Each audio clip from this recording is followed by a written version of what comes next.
Welcome to the Jaime Fleres Podcast, a sanctuary for soulful creatives, leaders, and heart-centered humans navigating the edges of creativity, authentic expression, and personal growth.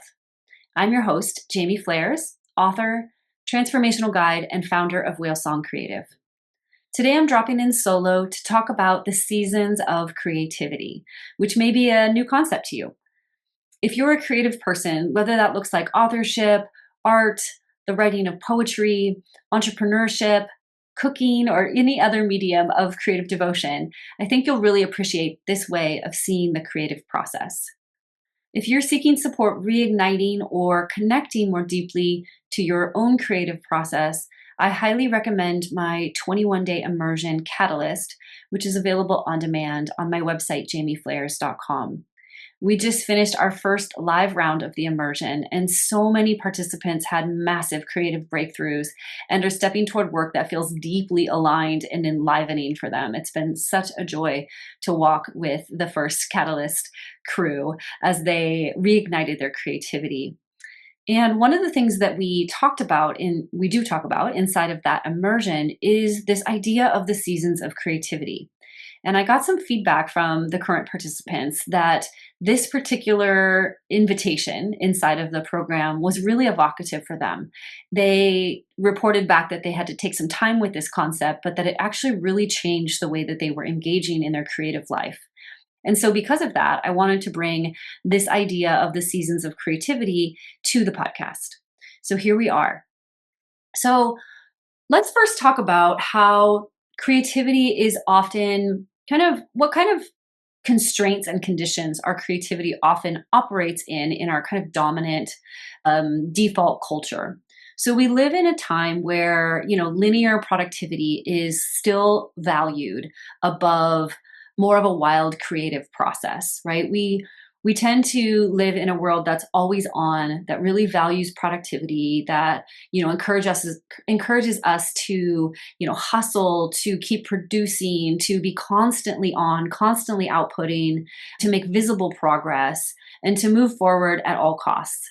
So this is often the kind of cultural constraints that our creativity operates in.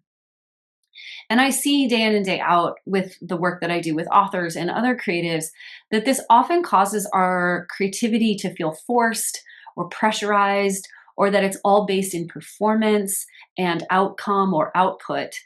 And this can create some resistance, some understandable resistance in creatives because they are in a model or a paradigm, really the productivity paradigm, that really values certain parts of our creative process and not others, right? Only the one that is the productive mode, which, as we'll learn in a little while, is only one of the 4 seasons of creativity, is when we're actually really in that productive mode.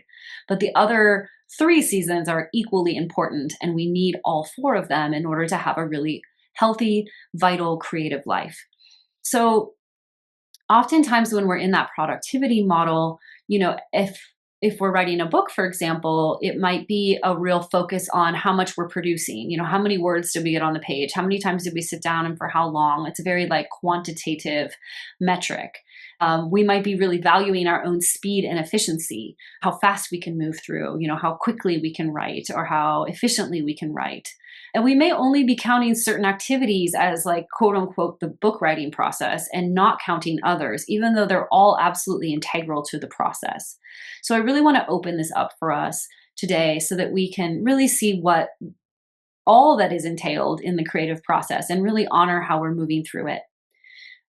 The seasonal model of creativity really helps us honor the rhythms and the cycles that are inherent to all of nature. So nature operates on a seasonal and cyclical model. It's only our culture that suggests that we're always on and always doing.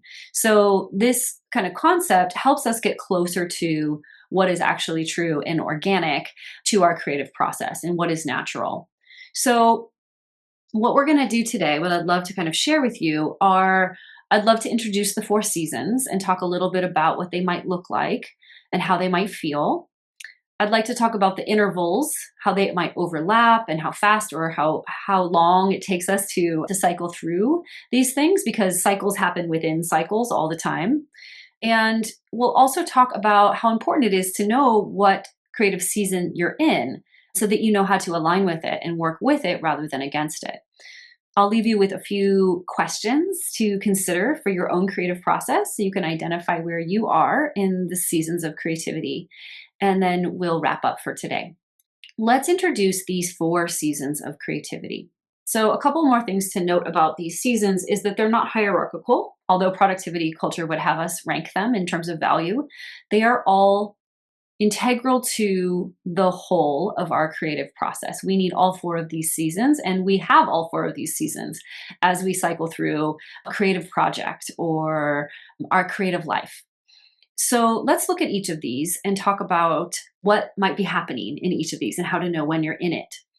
So many projects in our creative lives begin in this first phase. And this phase is the phase I call the fertile darkness phase. This fertile darkness phase is, within nature associated with the season of winter. It's also associated with the lunar period of the new moon. So this is like a new moon time for those who track the lunar cycles. And if we're using birth as a metaphor, this is kind of preconception stage. So during the fertile darkness phase, we don't always know we're actually in the creative process. We don't know that we're beginning a project or something is beginning to stir that is going to move us into a creative project of some kind. This is often a time where it looks like nothing is happening. So another way we can liken this phase is to like the soil phase. So, when a plant will grow, there is that season where everything's happening underground. We don't actually see it above yet. We don't see what's happening, but things are moving and stirring in the underground.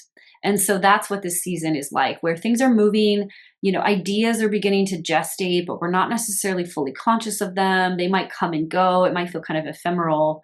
And during this time, this is the time of potential and possibility. So, as we move forward in the creative cycle, things might get narrowed down. We might make choices and, the creative project we take on will have its limits and parameters. But here we're open to possibilities. And so a lot of things might come through here. This is a time where nothing looks like it's happening, but actually everything begins here. So everything that's ever created exists. Everything that exists begins from this place of the fertile darkness. So during this time, this is the time where we are in not knowing and not doing. So we're not actively moving toward a project. We're not actually clear about what it is we might be doing. So this isn't a doing and producing time. It's a time to receive. We might receive insight during this time or inspiration. We might be incubating our visions. We might be enjoying solitude. We might be enjoying quiet. We might be attending to our dreams or allowing ourselves to kind of wander creatively and wonder about possibilities. This is really a time to trust what's unfolding because we can't fully see it yet. It's not fully clear. During this time, we might feel a range of emotions. We might feel quiet, calm, still. We might feel humble or open, trusting, dreamy, or visionary. If we're not super comfortable in this phase, which some of us aren't, just kind of depending on when it hits us in our creative life cycle, we might feel uncertain, uncomfortable. We might feel unclear, unsettled, or frustrated, more sensitive than usual. We might feel discouraged. And again, these latter set of emotions are possibly more likely if we're not comfortable with this stage or we're seeing it as a problem rather than a natural part of the cycle. So thinking about these intervals of our creative life cycle, this might be the place where we're incubating a vision. So it might be the start of an entire project.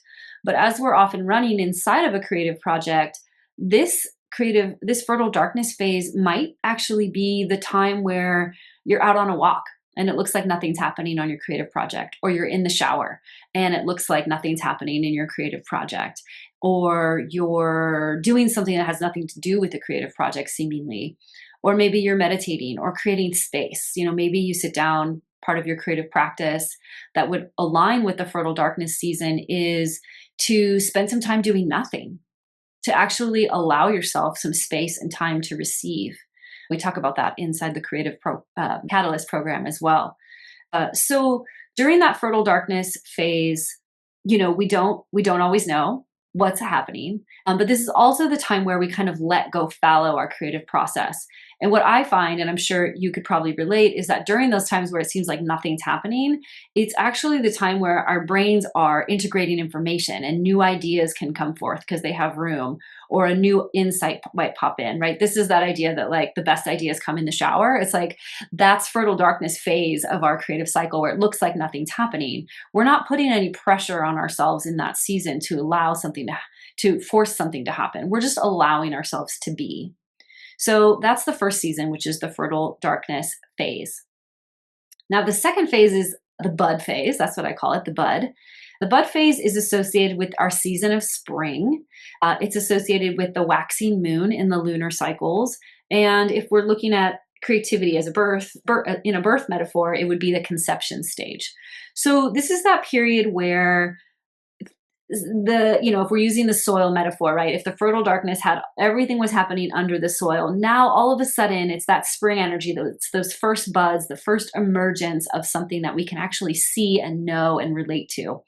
So this is often a time when the insights start to really come and start to land and start to feel more viable. This is where connections are made, ideas come in.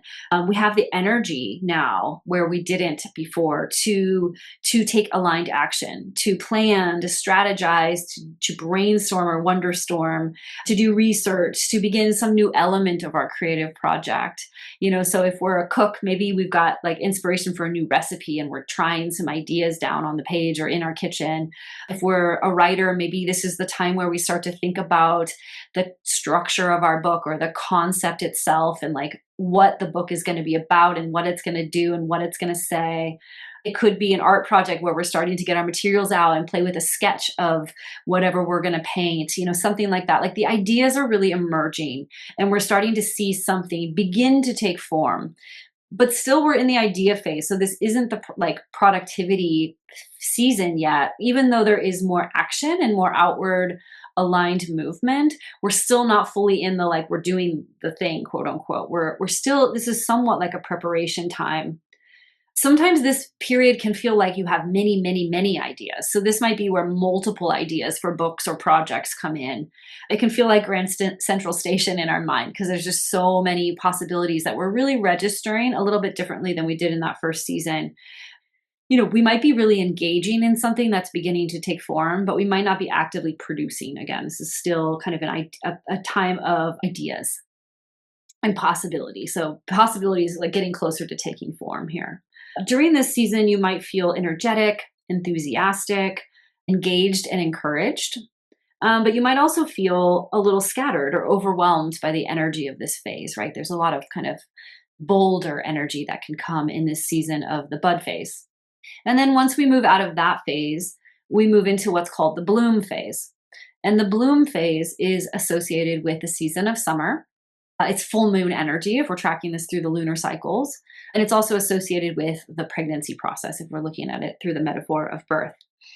And so during this phase, now we've moved into the phase that productivity culture would say is all of creativity, when in fact it's only one stage of the creative process. So at the bloom phase, this is when the initial intensity of the bud phase has worn off, but you're burning kind of a steady flame of creativity. It feels sustainable. You're making progress on the project itself that has now taken form and become more clear. You might be working on a particular element of the process. This is when consistency often develops.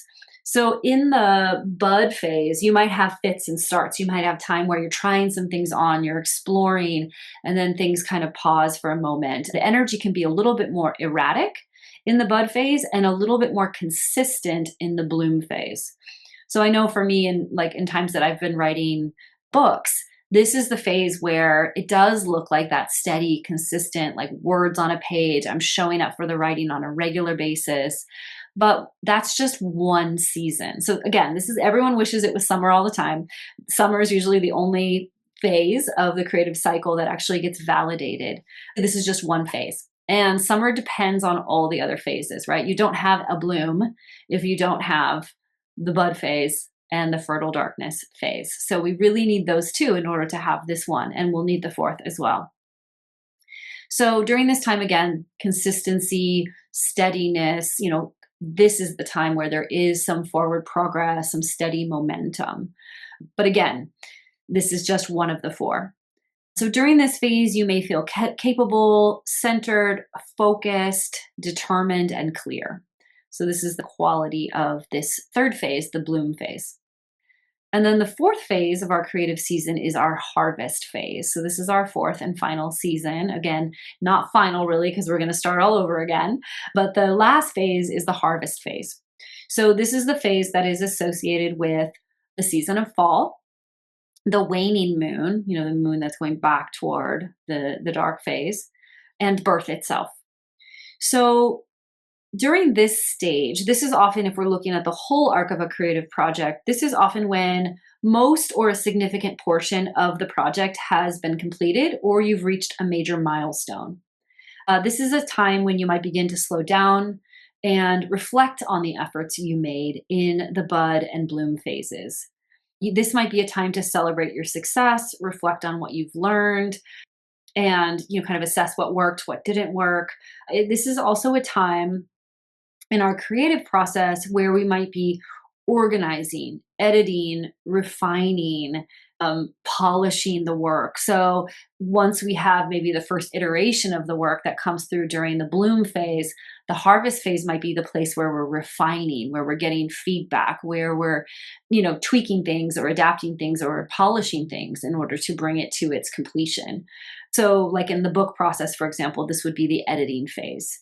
And even on all the way into publication. This is like the post kind of summer. And you might find that you have other, versions of the whole cycle that happen as you reach into editing or you reach into the publication phase, for example. During this harvest phase, the energy shifts a little bit from that like clear, steady focus of the bloom phase. And this season brings in more reflection, introspection. You might feel gratitude or pride at what you've created, accomplished. You might feel that value or the contentment that comes with being toward the end of a creative project.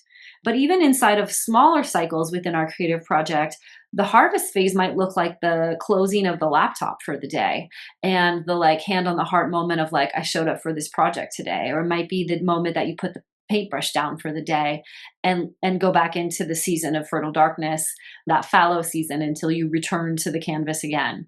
So there's lots and lots of ways that this can look. So I encourage you to think about these seasons and maybe even listen to this more than once and consider how to apply this idea to the kinds of ways that you like to get creative. So of course, I've been giving some examples, but you might have a different way. And so I invite you to apply this seasonal model to the work that you do. So those are the four main seasons. And again, we cycle through them. So like a book project could follow that whole arc. We might begin like without even knowing we have a book. And then the ideas start to germinate and we begin to get lots of ideas and try on lots of things and experiment and explore. And then things become more clear and focused and we hit that steady, consistent stride where we're really, making some forward progress on the book or the project. And then we sort of begin to move into that harvest phase where we reflect and take stock. So that can happen for the whole arc of a book, right? Book writing process. It can also happen in a day. So you might begin in the shower and they're like, I'm not doing anything with my book. And then maybe you sit down and you've got some ideas that come through and you're kind of tracking ideas as you're moving through your day. And that's the spring or bud phase. And then maybe you sit down and you write for a couple of hours. That would be your bloom phase for that day. And then harvest might be, I'm going to reread what I wrote and then put it down for the day. Right? So you can cycle through the whole seasonal model in a single day.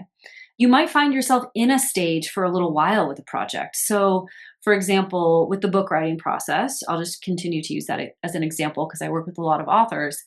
We might hit unexpectedly a fertile darkness phase for a while where an idea is working on us in the background and we're in that stage of not knowing and not doing, not making forward progress because something's being worked on in the background or under the soil, we might say.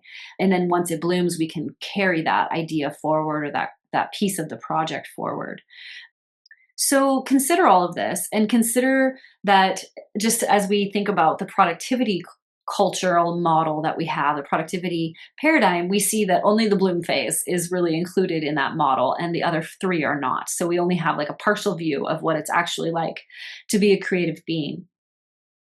I encourage you also to apply the seasonal model to your own cycles and rhythms and intervals of creativity, because you might find that they happen in different ways for you.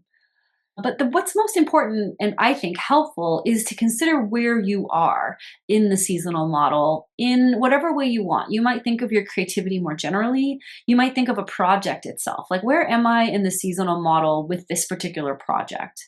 You can think about that kind of energy that you have. Are you in that more quiet, kind of dreamy, visioning possibility place? Are you in the idea generation and excitement stage? Are you in that clarity and focus of the bloom stage? Are you in the introspection and the refinement stages of the harvest phase? Where do you find yourself? So here are a few questions that you might ask yourself in order to see kind of where you are. So yeah, just simply, which season of creativity do you sense that you're in right now?